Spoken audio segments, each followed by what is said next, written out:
I'm gonna make it home. I'm gonna make it home soon. Behind every hymn lies a story, voices that lifted generations, but left this world in silence.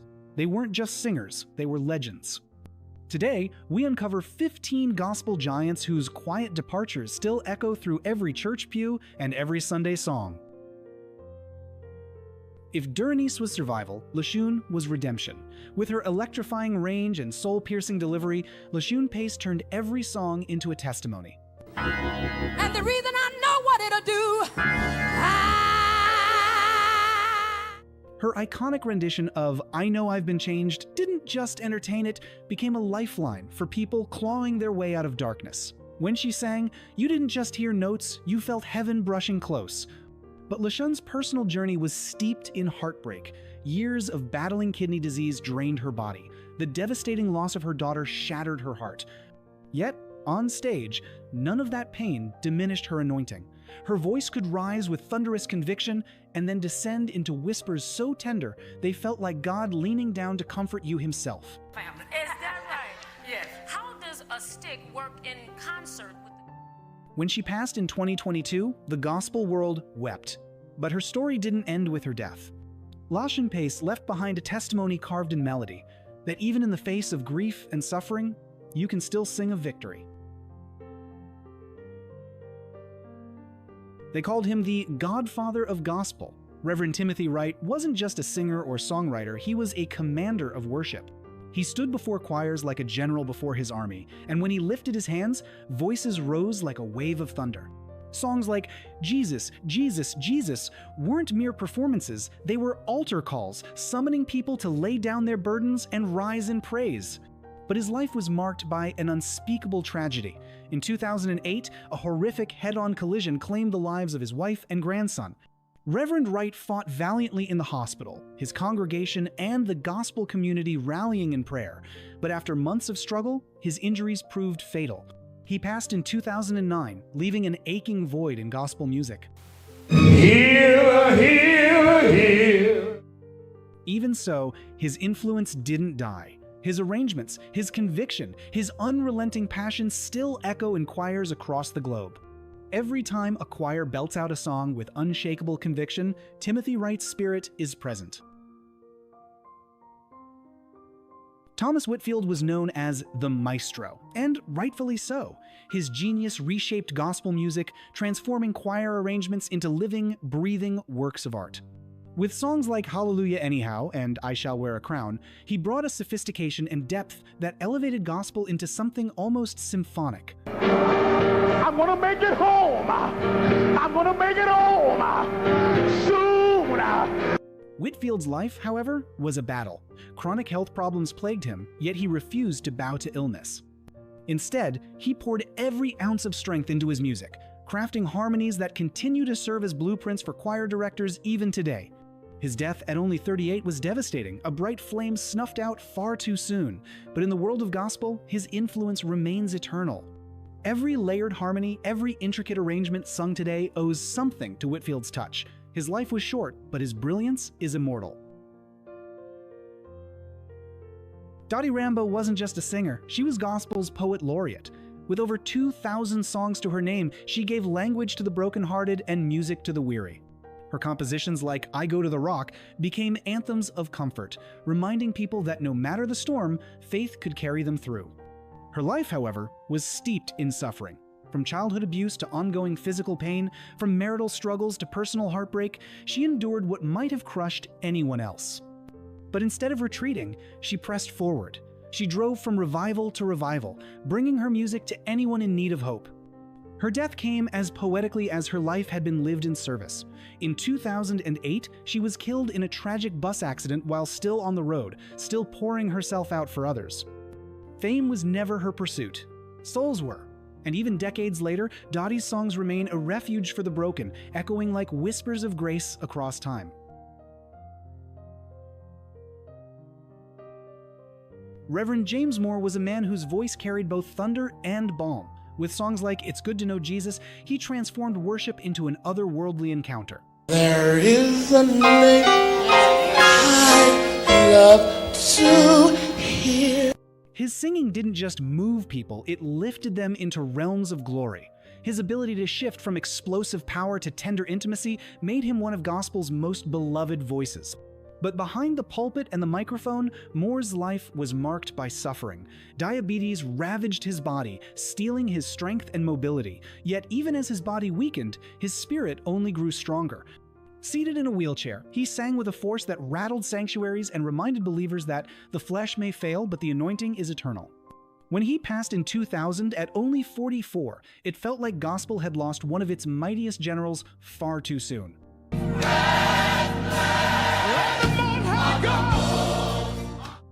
Still, his recordings and his story remain a living testimony. The body may falter, but the spirit of worship roars forever.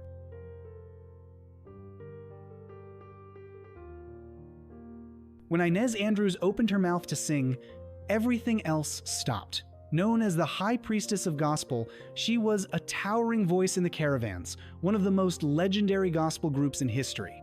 With classics like Lord Don't Move the Mountain and Mary Don't You Weep, Andrews made audiences weep, shout, and tremble with conviction.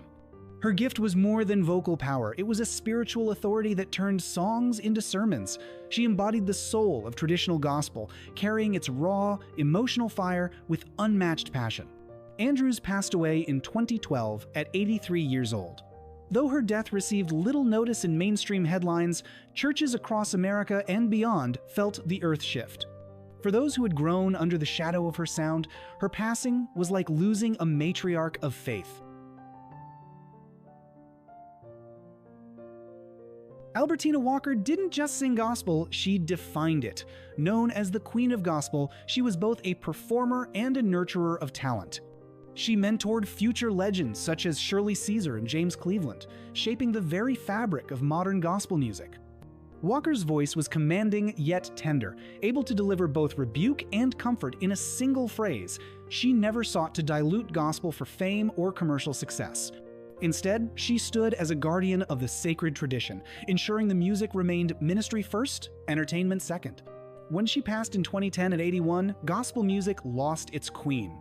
Yet, her crown still glimmers in eternity, worn not just by her memory, but by every singer she mentored, every soul she lifted, and every church that still resounds with her influence.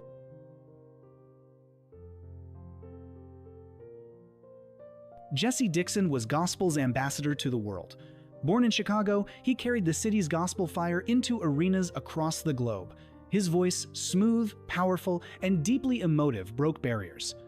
I stood on the bank of Jordan, Lord have mercy.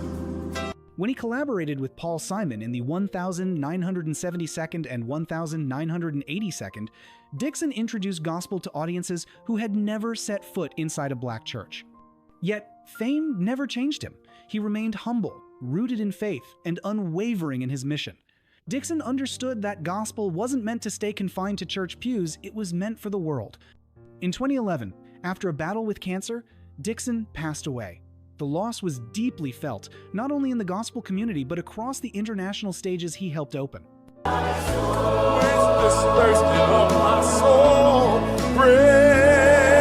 His life's work proved that gospel could cross oceans, cultures, and languages without losing its message of hope.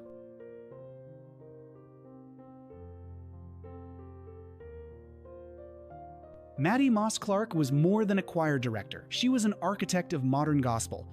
Crowned the mother of modern gospel choirs, she pioneered techniques that are now staples of church music: disciplined structure, three-part harmonies, and an unrelenting demand for excellence. She turned choirs into powerhouses, blending precision with passion. But her influence stretched far beyond the choir stand. As the mother of the legendary Clark sisters, she poured her anointing into her daughters, who went on to become gospel royalty in their own right. To this day, their sound carries Mattie's imprint, a mix of fiery conviction and musical genius. When she passed in 1994, her homegoing service felt less like an ending and more like a coronation, a handing of the baton to the next generation. Mattie Moss Clark didn't just lead choirs, she rewrote gospel's DNA, forever transforming how the church sings. Few figures in gospel history were as groundbreaking as Andraé Crouch. A true innovator, he tore down walls between sacred and secular music, fusing gospel with soul, funk, pop, and even rock. His anthems, The Blood Will Never Lose Its Power, Through It All, and Soon and Very Soon, became timeless hymns of hope and redemption. Crouch's genius drew the attention of some of the world's biggest stars. He worked with Michael Jackson, Stevie Wonder, Madonna, and even arranged music for Hollywood films. But his goal was never stardom. His mission was to infuse culture with the spirit of gospel, proving that faith could move in every arena of life. When he passed in 2015, gospel lost its greatest trailblazer, but his daring fusion of styles continues to inspire artists across genres, reminding the world that gospel has no limits. Rance Allen was a vocal marvel, a man who could shift from a growl to a falsetto, from a shout to a whisper, all in one breath. With his brothers in the Rance Allen Group, he pioneered gospel's fusion with R&B, funk, and soul, pushing the boundaries of what sacred music could sound like. Songs like Something About the Name Jesus still stir listeners to tears, reaching even those who may have drifted far from church pews. Allen's performances weren't just musical, they were encounters.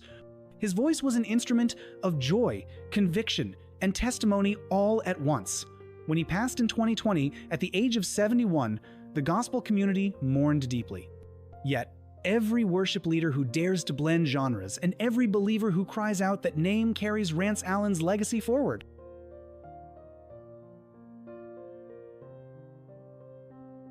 Durranice Pace wasn't just a voice, she was survival embodied. As the eldest of the anointed Pace sisters, she carried both the burden and the blessing of leadership.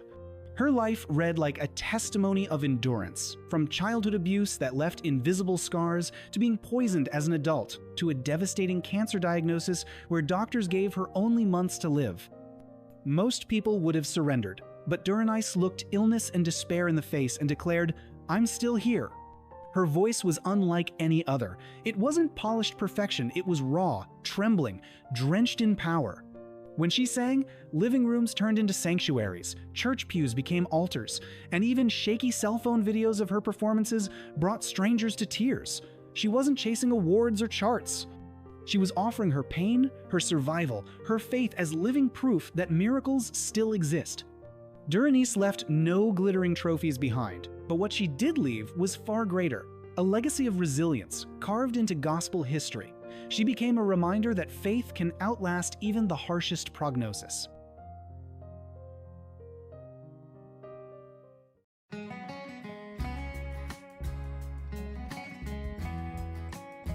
Elvis Presley wasn't just a singer, he was a revolution wrapped in blue suede shoes. With a curl of his lip and a shake of his hips, he turned small-town Mississippi dreams into a cultural explosion that rewrote the rules of music forever. Songs like Heartbreak, Hotel, and Hound Dog electrified the youth and terrified the establishment. Suddenly, parents were nervous, teenagers were ecstatic, and rock and roll was born. But for Elvis, fame came with chains. The more the world demanded, the more isolated he became. He leaned heavily on prescription drugs just to sleep, just to wake up, just to function. The king was trapped inside his own castle, Graceland, surrounded by yes-men but starving for peace. On the 16th of August, 1977, tragedy struck. Elvis was discovered lifeless on the bathroom floor, just 42 years old. Outside his gates, thousands gathered, holding candles and singing Love Me Tender through tears. It wasn't just the loss of a man, it was the loss of a crown. The king had left the building forever. Janis Joplin's voice was pure, unfiltered emotion. Raspy, raw, and powerful, she poured her pain into every note, shaking audiences to their core. With songs like Piece of My Heart and Cry Baby, Janis became the queen of rock, a woman who broke every rule and wore her soul on stage. But behind the fire was fragility.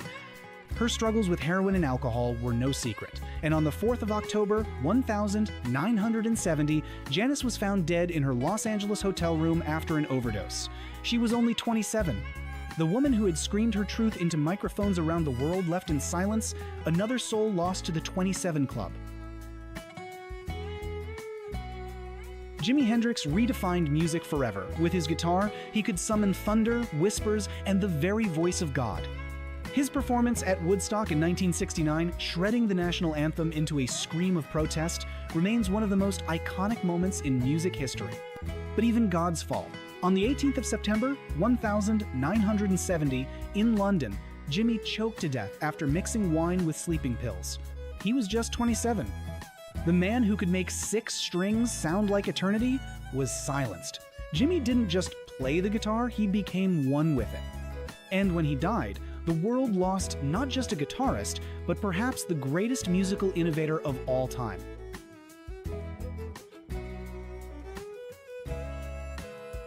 Tupac Shakur was more than a rapper, he was a prophet. His words weren't just rhymes, they were poetry, revolution, and truth. From Dear Mama to Changes, he gave voice to the struggles of an entire generation. He was fierce, fearless, and destined to be more than an artist, he was becoming a cultural leader. But his life was lived in the crossfire of East Coast-West Coast rivalries. On the 7th of September, 1996, in Las Vegas, Tupac was shot multiple times in a drive-by. He clung to life for 6 days before dying at the age of 25.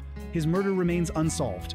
To this day, fans light candles and whisper that Tupac still walks among us, his spirit too strong to ever truly die.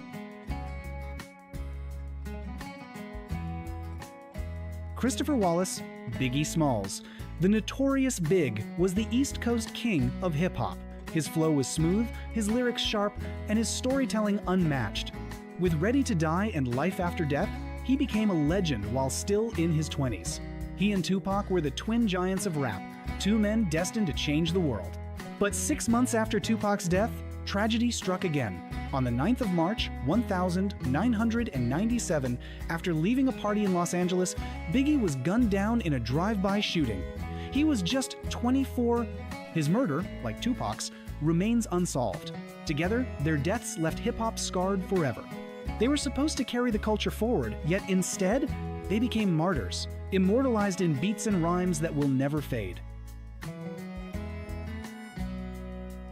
Chester Bennington's voice was raw electricity. His screams became anthems for a generation that didn't know how to say, "I'm not okay." With Linkin Park, he carved out a space where pain, anger, and despair could transform into something powerful, something healing.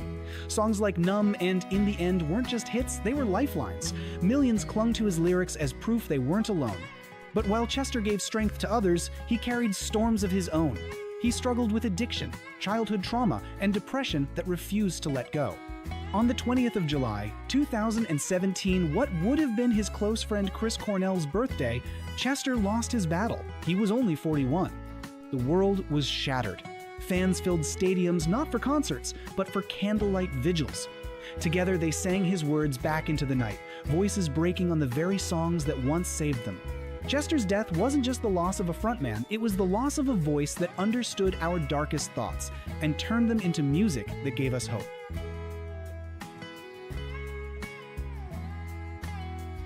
Tim Bergling, better known as Avicii, was the golden boy of EDM. With hits like Wake Me Up, Levels, and Hey Brother, he made the entire world dance. Festivals lit up under his beats, clubs erupted in joy, and fans felt like his music was pure freedom. Avicii wasn't just a DJ, he was the soundtrack of a generation's best nights. But behind the neon lights and billion-stream hits, Tim was exhausted. The relentless grind of touring, the pressure to keep topping himself, and the toll on his mental and physical health left him fragile. In April 2018, while traveling in Oman, Tim took his own life. He was only 28. His passing was a brutal reminder that even the brightest lights can burn out from within. For fans, the beats still play, but now they carry a bittersweet echo. Avicii gave the world joy, yet he couldn't find enough of it for himself.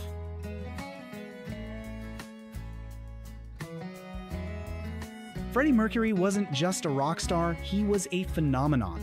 With Queen, he rewrote the very definition of live performance. His voice spanned 4 octaves, his stage presence could command 100,000 people at once, and his flamboyant brilliance shattered every barrier in rock. Bohemian Rhapsody, We Will Rock You, We Are the Champions, these weren't just songs, they were declarations. But even legends are mortal.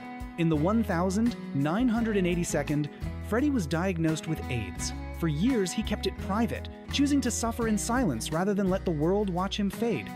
On the 23rd of November, 1991, he finally confirmed what so many had feared. Less than 24 hours later, Freddie was gone. He was just 45. Yet his death did not silence him. To this day, stadiums still thunder with voices singing, "We are the champions." Freddie Mercury's body may have left, but his spirit, bold, defiant, eternal, still lives on every time the crowd claps in unison to "We Will Rock You."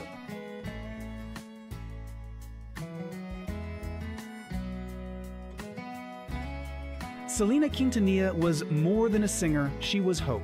Known as the Queen of Tejano music, Selena was breaking barriers that few Latina artists had ever crossed. With her radiant smile, dazzling style, and hits like Como la Flor and Amor Prohibido, she was on the verge of global superstardom. But tragedy struck from betrayal. The woman she trusted to run her fan club, Yolanda Saldivar, embezzled money and, when confronted, turned violent. On the 31st of March, 1995, Selena was shot in a motel in Corpus Christi. She was only 23. Her death was more than tragic, it was senseless. The world lost not just a rising superstar, but a young woman who carried the dreams of millions. Today, Selena's music still plays at quinceañeras, weddings, and concerts, her spirit alive in every lyric. She was taken too soon, but her legacy remains immortal.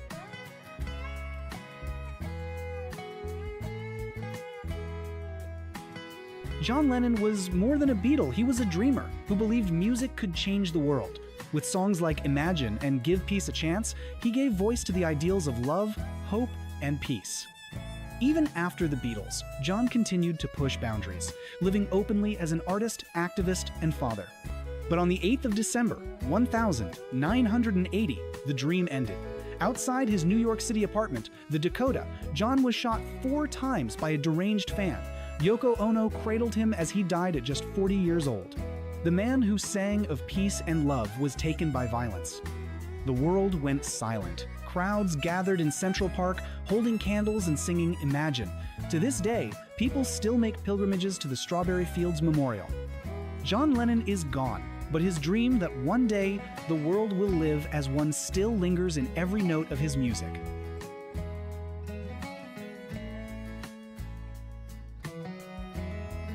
The Lizard King. Wild, poetic, chaotic. Jim Morrison of The Doors was more than a singer, he was a force of nature. With lyrics that burned like philosophy and a stage presence that felt like fire, he became an icon of rebellion and freedom. But Jim lived fast, loved recklessly, and burned brightly.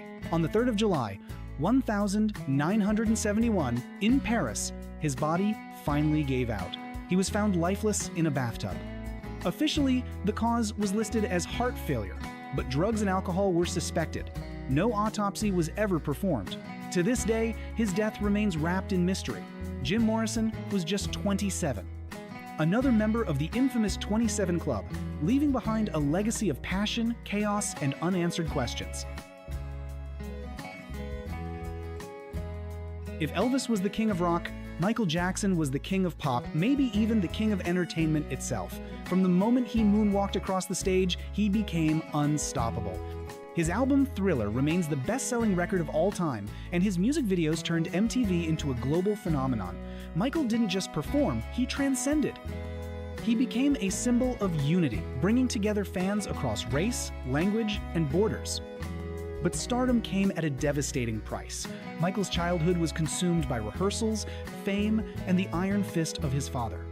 As an adult, he was haunted by loneliness, lawsuits, and the scrutiny of a public that loved him yet never let him breathe.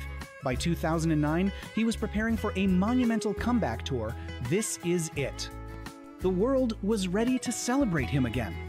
Instead, the headlines read, "Michael Jackson dead at 50, a lethal dose of propofol had silenced him."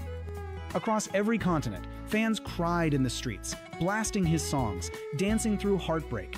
It wasn't just a global superstar who died, it felt like the music itself had been stolen. Whitney Houston's voice wasn't just powerful, it was divine. When she sang "I Will Always Love You," it felt like the heavens themselves had opened.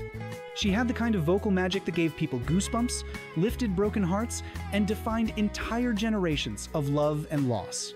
No other female artist had ever achieved what she did: over 200 million records sold, 7 consecutive #1 hits, and a presence that lit up every room she walked into. But even angels can break. Behind the stage lights, Whitney fought private battles, addiction, heartbreak, and the crushing weight of expectations. Her marriage to Bobby Brown was as toxic as it was passionate, pulling her further into the darkness. On the 11th of February, 2012, the eve of the Grammys, Whitney was found submerged in her Beverly Hilton hotel bathtub. She was only 48 years old. When news spread, the world froze. Fans wept not just for the loss of a superstar, but for the silencing of a once-in-a-lifetime voice. To this day, when Whitney's songs play, people pause. Because for a moment, it feels like heaven touches earth again.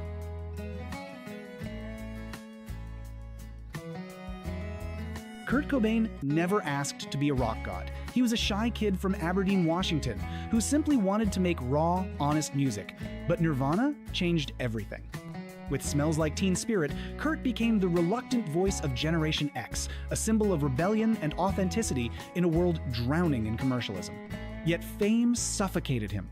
Kurt hated the spotlight. He battled addiction, chronic pain, and the relentless pressure of carrying millions of fans' expectations. He longed for peace, but the noise of stardom was too loud to escape. On the 5th of April, 1994, Kurt ended his life with a shotgun in his Seattle home. He was just 27 years old. His note quoted Neil Young, "It's better to burn out than to fade away."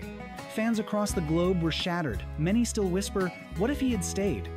His death cemented his place in the infamous 27 Club, but more tragically, it left a void that no artist has ever truly filled. Amy Winehouse was born with a voice that didn't belong to her era. Smoky, soulful, dripping with heartbreak, it carried echoes of Billie Holiday and Sarah Vaughan, yet it was undeniably her own. With songs like Rehab and Back to Black, Amy became a global sensation almost overnight. She wasn't polished, she wasn't perfect, and that's what made her unforgettable. But Amy's life was a storm. Addiction, toxic relationships, and constant media harassment ate away at her. While her lyrics told stories of pain, behind the scenes she was living them in real time. The fame that celebrated her also crushed her. On the 23rd of July, 2011, Amy was found dead in her London home. The cause, alcohol poisoning. She was only 27. Another soul lost to the 27 Club. Her final hit, Back to Black, now feels like a haunting farewell, a cry we all ignored until it was too late. The world lost not just a voice, but a raw, unfiltered soul who gave us everything she had until she had nothing left.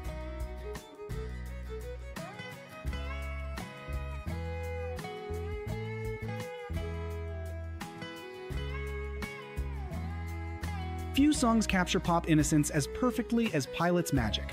With its sparkling production handled by none other than Alan Parsons and its whimsical hook, the track floated onto the airwaves in 1975 like a breath of fresh air. You make me sad with your eyes. You're telling me lies. That opening line, "Ho ho ho, it's magic," felt like an invitation to a dream.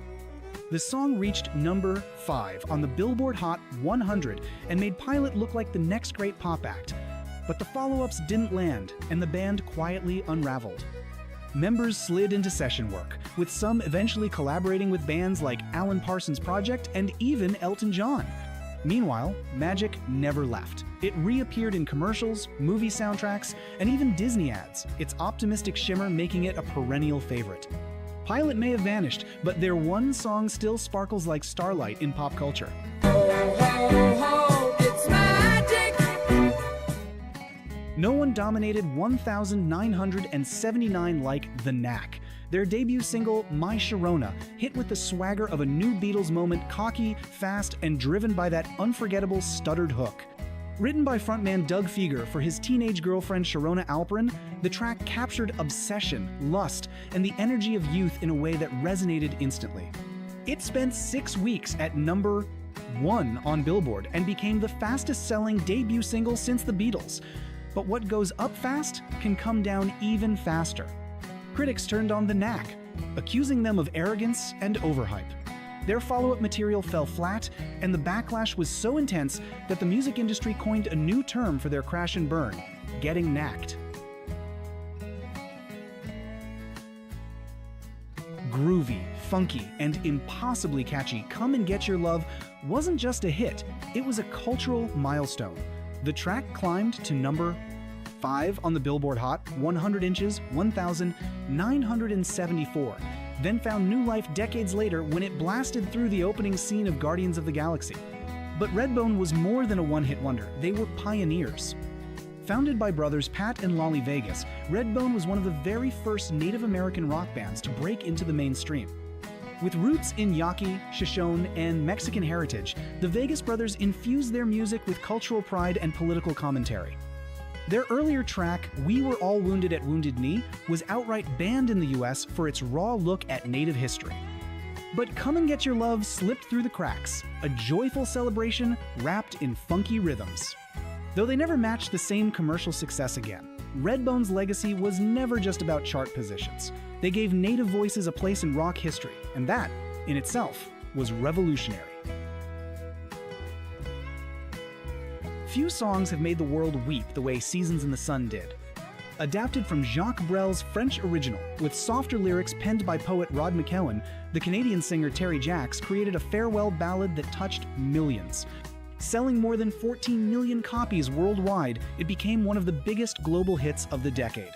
The haunting part? Jacks first offered the song to the Beach Boys, but when they passed, he recorded it himself. The result was a song embraced by soldiers saying goodbye, prisoners reflecting on life, and families grieving loved ones. Even Kurt Cobain later called it one of his childhood favorites. Instead of chasing fame, Jacks walked away from the spotlight, turning to environmental activism.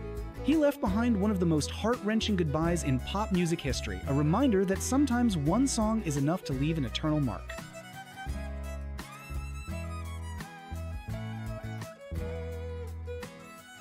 Before he ever had a hit, Billy Swan was the kind of guy who made other people sound great.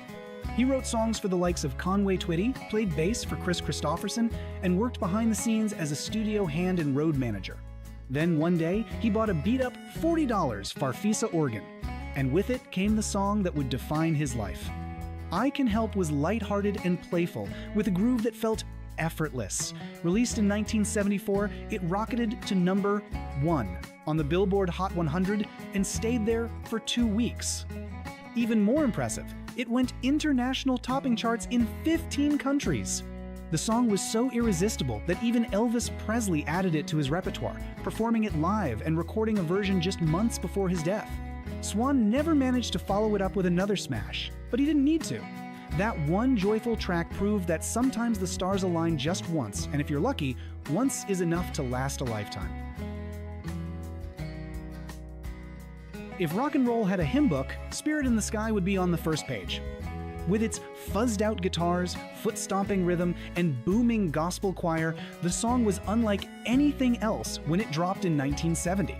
It reached number 3 on the Billboard Hot 100 and stayed on the charts for 15 weeks, cementing its place in music history. What makes it remarkable is the man behind it.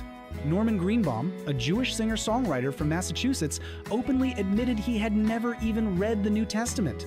His inspiration wasn't theology, it was the sound.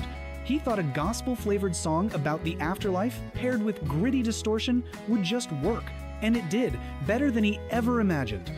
After its release, Spirit in the Sky took on a second life. It became a Hollywood favorite, appearing in blockbuster films like Apollo 13, Wayne's World 2, and Guardians of the Galaxy. Covered more than 200 times, it has been reborn again and again. Meanwhile, Greenbaum stepped away from the spotlight, eventually raising goats on a California farm. Yet his one hit outlived him in pop culture, a timeless anthem about the great beyond. Close your eyes and listen to Beach Baby, and you'd swear it was born on the California coast, a sun-soaked anthem about cars, girls, and golden summers. In reality, the song was crafted thousands of miles away in London. The band The First Class wasn't really a band at all, but a project built in the studio by songwriters John Carter and Tony Burrows. Released in 1974, Beach Baby rose to number 4 on the Billboard Hot 100 and tricked millions into believing it was the next Beach Boys classic. The production was lush, the harmonies tight, and the nostalgia undeniable. To keep up appearances, a fake touring version of The First Class was quickly assembled, but without Carter and Burrows, the magic just wasn't there. Burroughs, meanwhile, became known as the king of one-hit wonders, lending his voice to multiple short-lived hits throughout the 70 seconds. Still, Beach Baby remains his crowning moment, a British-made postcard to the endless summer that America never wanted to end. Sometimes the simplest songs are the ones that last forever. In 1970, Ray Dorset, frontman of British band Mungo Jerry, sat down and wrote In the Summertime in just 10 minutes. The band then recorded it in less than 2 hours. No elaborate production, no chorus, barely even a song structure, yet it became one of the best-selling singles of all time, moving over 30 million copies worldwide. The track captured pure joy. Clinking bottles, skiffle rhythms, and carefree lyrics about cars, girls, and sunshine. It didn't matter that it was rough around the edges. It felt like summer distilled into sound. Year after year, the song returns like clockwork, re-entering playlists whenever the weather warms up. Ray Dorset never chased stardom after that. He left the music spotlight, turning his attention to inventing camping gear and living a quieter life. But In the Summertime didn't need him to endure. It became eternal, as permanent a fixture as the season itself. A love song so sweet and catchy it felt destined for the charts. But behind Edison Lighthouse's 1,970 hit Love Grows Where My Rosemary Goes was a bit of smoke and mirrors. The band didn't really exist, it was a studio creation. The vocals came from Tony Burrows, a British session singer with one of the strangest claims to fame in pop history. After Love Grows soared to number 1 inch the UK and number 5 inches the US, producers scrambled to assemble a touring version of Edison Lighthouse to keep the illusion alive. But Burrows wasn't even in it. In fact, Burrows became notorious for fronting multiple fake bands. On one single episode of Top of the Pops, he performed with 4 different groups, each with their own one-hit wonder. Today, Love Grows remains the jewel of his career, a bubblegum gem that still makes people smile, even if the band behind it was never quite real. Few songs hit with as much raw force as Ram Jam's 1,977 version of Black Betty. Based on a 20th century African-American folkwork song, the band electrified it with heavy guitars and pounding drums, turning tradition into a thunderous rock anthem. The single cracked the top 20 on Billboard, but controversy came just as quickly. Civil rights groups criticized the lyrics, radio stations in several cities banned it, and the backlash crippled the band's momentum. Ram Jam never recovered, fading as quickly as they rose. Yet Black Betty refused to disappear. Its primal energy kept it alive in sports arenas, biker bars, and hard rock radio. In 2004, Australian band Spiderbait covered it, reigniting its power for a new generation. What began as a work song became a rallying cry, a one-hit wonder that still shakes the ground decades later. Freedom, youth, and a love affair under the stars, that's the story Sammy Johns captured in Chevy Van. Released in 1973, it shot to number 5 on the Billboard Hot 100 and, almost hilariously, even boosted sales of vans across America. The song tells of a drifter who picks up a girl, shares a fleeting night of intimacy in his van, and drives off with nothing but memories. It became the anthem of the 1,970 seconds van culture, where 4 wheels meant freedom and endless highways. The irony? Sammy Johns himself never even owned a van. Though Johns never scored another big hit, Chevy Van gave him immortality as the voice of a generation chasing adventure and romance on the open road.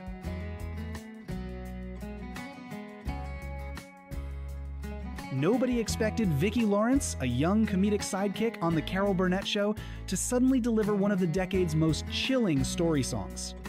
But in 1972, her debut single, The Night the Lights Went Out in Georgia, shot straight to number 1, shocking critics and fans alike. A Southern Gothic murder ballad, the track tells of betrayal, injustice, and an execution in small-town Georgia. It was so controversial that radio stations in Georgia flat out banned it. And here's a twist. The song was originally offered to Cher, who turned it down. Lawrence took the chance, and for 3 minutes on the airwaves, she transformed from sitcom funny girl to haunting storyteller. She never had another major hit, but that one moment in the spotlight remains unforgettable, a strange, eerie tale that still echoes through country and pop history.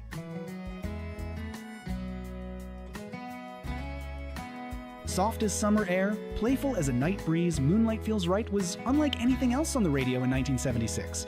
With its mellow vibe and hypnotic marimba solo, it drifted its way to number 3 on the Billboard Hot 100. What makes it even better is the backstory. Over 24 radio stations rejected the song before a small Alabama DJ decided to give it a spin. From there, it spread like wildfire. Starbuck didn't fit neatly into rock or pop categories, too quirky for one, too gentle for the other. That mismatch meant they faded from the charts almost as quickly as they arrived. But Moonlight Feels Right has endured. It pops up in commercials, retro playlists, and summer nostalgia mixes. Like moonlight on water, it never burns too bright, but it always lingers a one-hit wonder that feels just right. In 1972, New Jersey's Looking Glass released what sounded like a sailor's ballad disguised as a love song. Brandy, You're a Fine Girl told the story of a barmaid in a harbor town who wins the hearts of sailors but loses them all to the sea. With its bittersweet twist, the sailor loves the ocean more than her. It captured both romance and heartbreak in a single verse. The song shot to number 1 on the Billboard Hot 100 and became a favorite among the U.S. Navy, blasting from ships across the world. It also left its mark ashore in 1973. Brandy became one of the most popular baby names in America. Looking Glass never managed to follow up the success, but the song itself refused to fade. Decades later, it was resurrected in Guardians of the Galaxy Volume 2, where it wasn't just a soundtrack pick, it was woven into the plot. Described as the greatest song ever written about unrequited love. Proof that sometimes a single story song can live far longer than the band who made it. Blasting horns, swaggering vocals, and raw energy, Vehicle was pure muscle in musical form. The debut single from Chicago's The Ides of March in 1970, it became an instant smash, racing to number 2 on Billboard and becoming Warner Brothers' fastest-selling single of all time. The song's origins, though, were personal and a little cheeky. Frontman Jim Petterick wrote it about a girl who seemed to only call when she needed a ride. He delivered the line, "I'm your vehicle, baby," with just the right mix of frustration and charm. The irony? That same girl later became his wife. Though The Ides of March couldn't sustain their chart-topping momentum, Petterick didn't fade into obscurity. Instead, he went on to co-found Survivor and co-wrote one of the most iconic rock anthems of all time, Eye of the Tiger.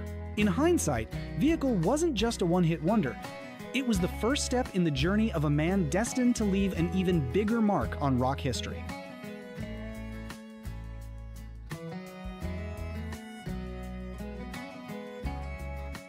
Faron Young was once one of the brightest stars in country music. From the 1,950 seconds through the 80 seconds, he lit up the stage with his smooth tenor voice and cowboy charisma. Hits like Going Steady and Hello Walls made him a staple on the charts, while his investments in real estate and publishing made him a millionaire. Fans called him the hillbilly heartthrob, and he seemed untouchable. But as country music shifted, radio dismissed his sound as outdated. But I lost her to my friend there on the right.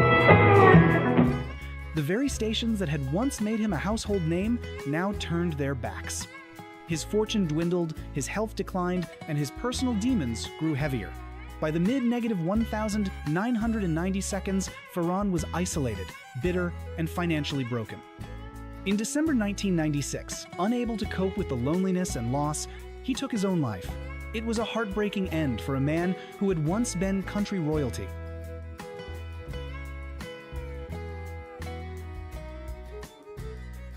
In the 1,950 seconds, Lefty Frizzell was the definition of country stardom.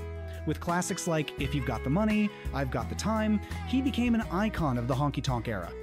By 25, he was living the dream, Cadillacs, sold-out shows, and fans across America. His unique phrasing influenced generations of singers, from Willie Nelson to George Jones. But fame came with a cost. Alcohol addiction, a string of bad management deals, and crippling tax problems drained his bank account. Once he had mansions, later he was reduced to a modest apartment, struggling to pay bills. His health deteriorated, and in 1975, at just 47 years old, Lefty died of liver failure. His friends had to gather money to pay for his funeral, a tragic irony for a man who had once lived like a king. Few embodied the outlaw spirit like Johnny Paycheck. With his rough edge and defiant anthem, "Take this job and shove it," he became the working man's hero. He lived fast, partied harder, and spent money like water. His wild reputation was as legendary as his music. But behind the fame came chaos. Legal battles, drug use, and reckless spending led him into a downward spiral. A prison sentence further shattered his career. When he was released, the IRS seized everything: his house, his tour bus, even his Grammy Award. Once a millionaire, Johnny was spotted begging for gas money at roadside stations, a painful image for fans who had idolized him.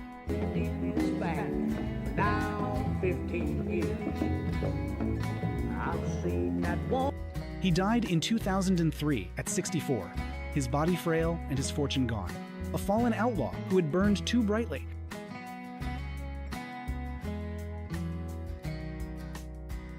Hank Locklin was once one of country music's most respected ballad singers. With hits like "Please Help Me," "I'm Falling," and "Send Me the Pillow That You Dream On," he earned worldwide fame. His soft tenor voice carried him to the Grand Ole Opry and stages across Europe and Asia, where his music reached audiences who barely spoke English. But time was unkind. When the British invasion and rock and roll swept the charts, country artists like Hank were pushed aside. The bookings stopped, the royalty checks shrank, and his name faded from the headlines. Though he lived to the age of 91, passing in 2009, he spent his later years respected but far from wealthy.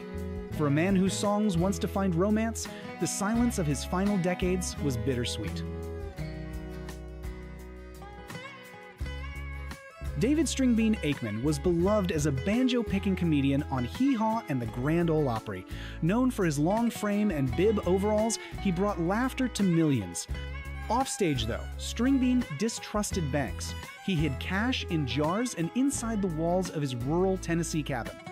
That habit cost him his life. In November 1973, robbers broke into his home, believing he had piles of money hidden away.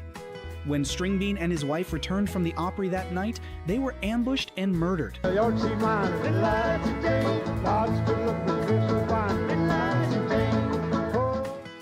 killers never found the fortune they imagined. Years later, $20,000 in rotting bills was discovered tucked inside his cabin money Stringbean never spent. He died poor by choice, his frugality turning tragic in the cruelest way possible.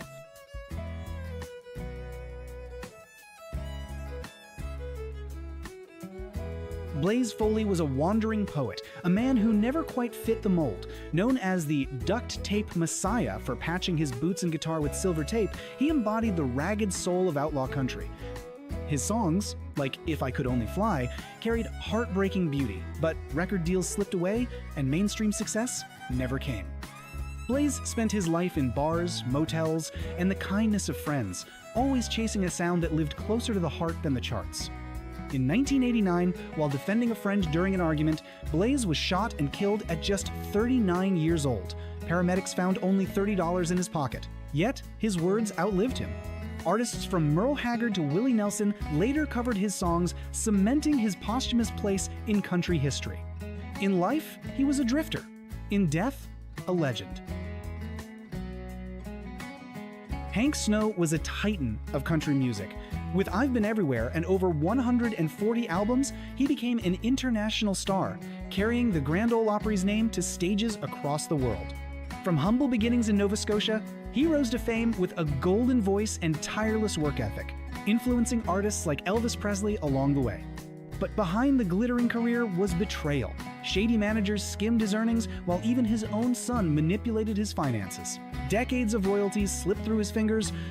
By the time Hank passed in 1999 at 85, debts had swallowed the wealth he had spent a lifetime building. A man who had given so much to music left this world with his legacy intact, but his fortune erased. Tommy Collins helped create the Bakersfield sound, writing songs that lit up the charts and inspired legends like Merle Haggard and Buck Owens.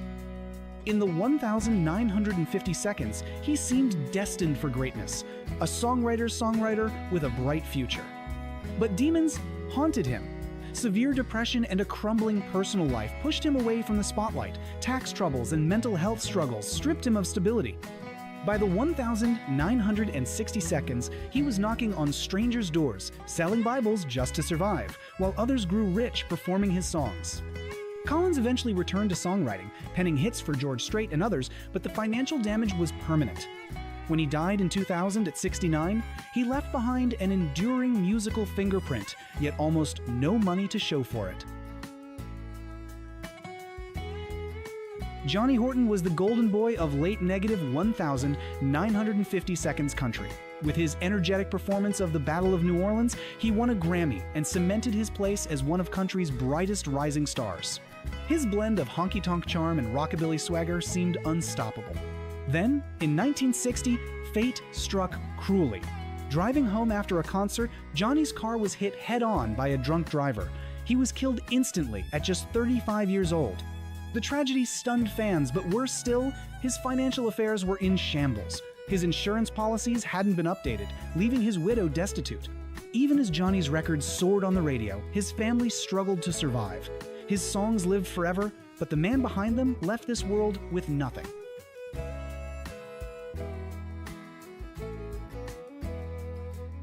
Billie Joe Spears gave women in country music a powerful voice. Her 1,975 anthem Blanket on the Ground became a worldwide hit, celebrated for its boldness and honesty. With her twang and fire, she carved a unique space in Nashville, inspiring female artists who came after her. But the industry wasn't kind. By the 1,990 seconds, her star had faded, and she was reduced to singing in small clubs just to pay for gas and groceries. Then came throat surgery, which silenced her instrument and shattered her career. Though her home was lined with gold records, they were little more than plaques on the wall. When she passed in 2011 at 73, Billie Joe Spears was remembered as a pioneer, but financially, she left the world as poor as when she entered it.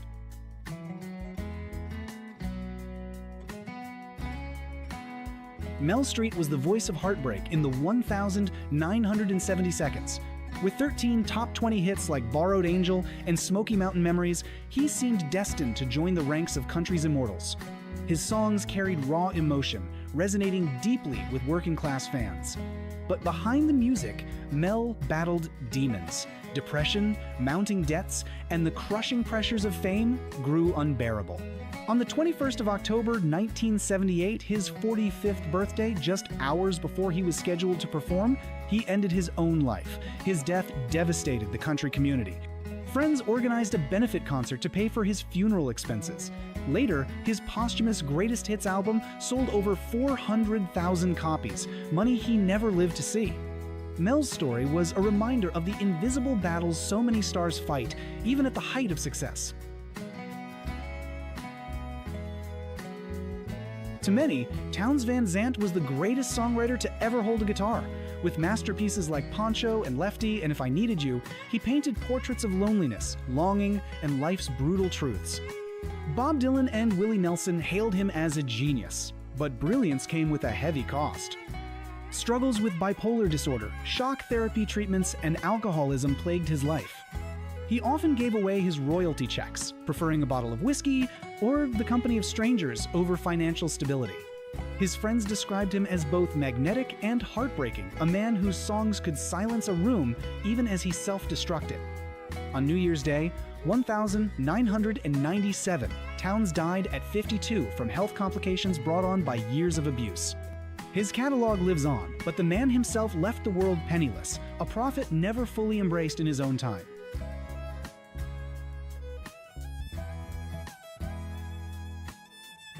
Gentleman Jim Reeves helped create the Nashville sound, smoothing country's rough edges with his warm baritone.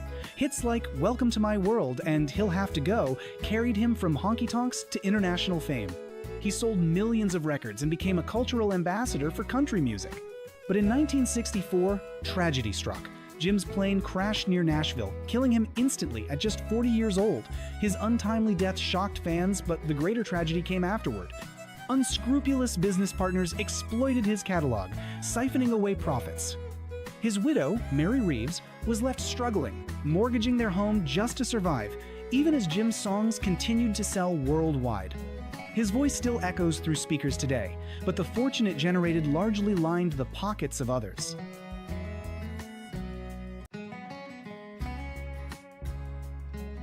Graham Parsons was born into money, heir to a Florida citrus fortune worth millions.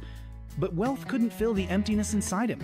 Turning to music, he pioneered country rock, blending honky-tonk with psychedelic soul in bands like the Byrds and the Flying Burrito Brothers. His influence would shape the sound of the Rolling Stones and inspire generations of musicians. Yet Graham's life spiraled into excess. Drugs, parties, and reckless living burned through his inheritance. By 26, he was living more like a vagabond than a millionaire. In 1973, at the Joshua Tree Inn, he overdosed on morphine and tequila. He died with debts greater than his assets, leaving behind broken contracts and grieving friends. Even his death became chaotic. His body was stolen by friends who set it aflame in the desert, honoring his wild wish. Graham's short life was a story of privilege squandered, genius underappreciated, and tragedy sealed in myth. Larry John Wilson had a voice like no other, deep, soulful, and soaked in Southern grit. In the 1,970 seconds, Rolling Stone hailed him as one of the finest singers of his generation. His debut album won critical acclaim, placing him alongside rising stars in Nashville and beyond. But radio wouldn't play his songs. His blend of country, soul, and blues was too unconventional for the mainstream market. Record sales dried up, and with them, the royalties. To survive, Larry John left the stage behind. He drove trucks, sold tires, and gave guitar lessons, piecing together a living while still carrying the gift that the industry had overlooked. In 2010, at the age of 69, he passed away quietly. Instead of wealth or headlines, he left behind stacks of unpaid bills and a small but devoted circle of fans who knew they had witnessed greatness ignored by the world.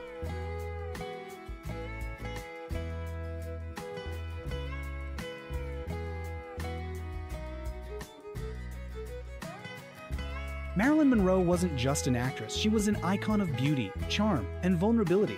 Yet behind the dazzling smile, she battled severe insomnia, depression, and anxiety. To keep going, she relied heavily on barbiturates, sedatives, amphetamines, and alcohol. Her personal life was in constant turmoil. Failed marriages, relentless paparazzi, and the pressure to be perfect left her broken inside.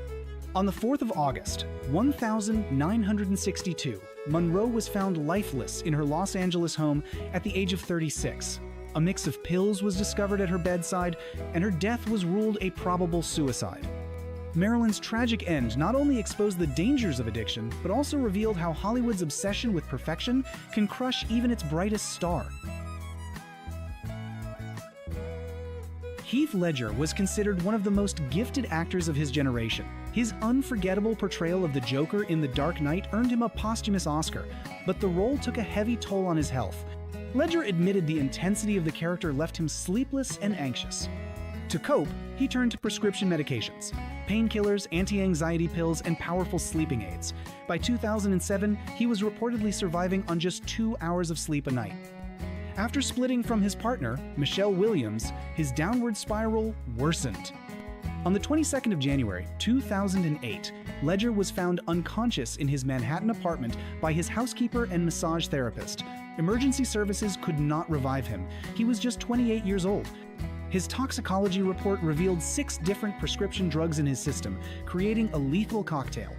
Heath's death is one of Hollywood's most painful reminders that success and talent can't shield anyone from inner demons.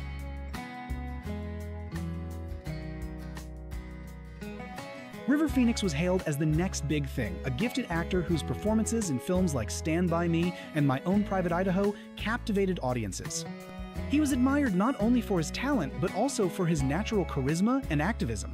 On the 30th of October, 1993, River was at Johnny Depp's nightclub, the Viper Room, with friends, including his siblings Joaquin and Rain Phoenix.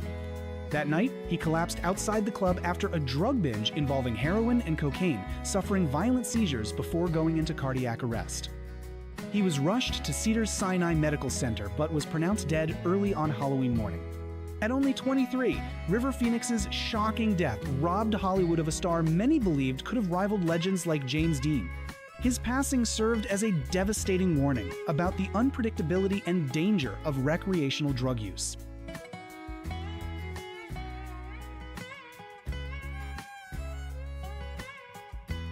Corey Monteith became a household name through his role as Finn Hudson on Glee. His charisma and voice made him a fan favorite, but off-screen, Corey struggled with substance abuse since he was 13. Despite multiple attempts at rehab, he relapsed repeatedly. In July 2013, just weeks after completing treatment, Monteith was found dead in a Vancouver hotel room at age 31. His autopsy revealed a fatal mix of heroin and alcohol.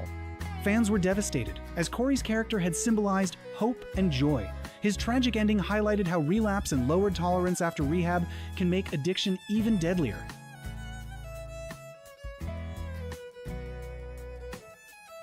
Elvis Presley was the biggest star of his time, adored by millions and hailed as the king of rock and roll. But as his fame grew, so did his dependence on prescription medications. On the 16th of August, 1977, Elvis was found collapsed in the bathroom of his Graceland mansion. Despite attempts to revive him, he was pronounced dead at 42. Initially, officials claimed his death was due to a heart attack, but toxicology reports later revealed he had massive levels of opiates, sedatives, and barbiturates in his system. Elvis's addiction was a secret his family tried to keep hidden, but the truth revealed a man consumed by pain, struggling to maintain his image, while his body gave out under the weight of dependency. Judy Garland, the beloved star of The Wizard of Oz, seemed to embody innocence and magic, but her life behind the scenes was far from enchanting. From a young age, she was fed amphetamines to stay thin and energized for filming, and barbiturates to sleep. This destructive cycle shaped her entire adult life. Though adored by millions, Garland battled depression, failed marriages, and financial ruin. On the 22nd of June, 1969, she died of a barbiturate overdose at age 47. Her story symbolizes the dark underbelly of Hollywood, where even the brightest stars are often exploited and discarded, left to face their demons alone. Chris Farley was a comedic powerhouse, known for his outrageous sketches on Saturday Night Live and movies like Tommy Boy, but behind the laughs was a man tormented by addiction. Farley struggled with cocaine, heroin, alcohol, and binge eating. Despite numerous stints in rehab and attempts at recovery, he relapsed over and over.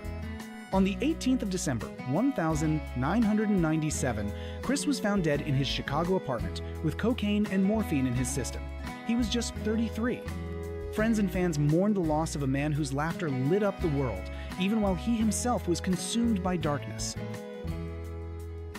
John Belushi, star of Animal House and the Blues Brothers, was one of the most beloved comedians of his generation, but his wild lifestyle came with a heavy price. In March 1982, Belushi overdosed on a speedball, a deadly combination of heroin and cocaine, at the Chateau Marmont Hotel in West Hollywood. He was just 33. Belushi's death was a wake-up call for Hollywood, yet, tragically, many stars after him would follow the same doomed path.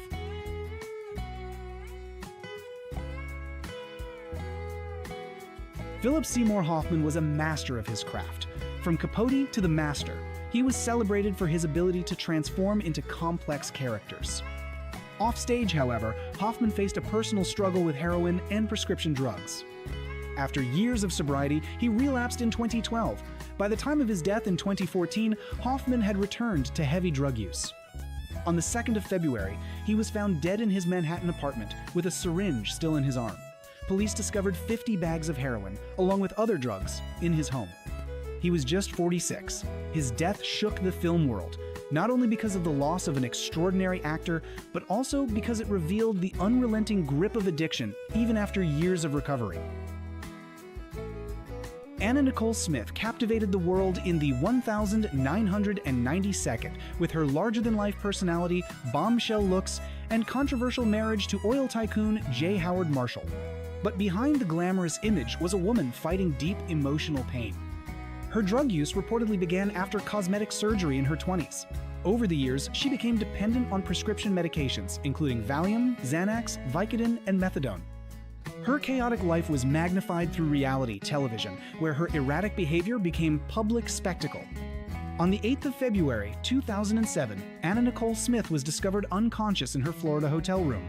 Despite efforts to revive her, she was declared dead later that day. She was only 39. The medical examiner determined her death was due to a lethal mix of prescription drugs. Her story is a stark reminder of how fame without stability can lead to a spiral of dependency and self-destruction.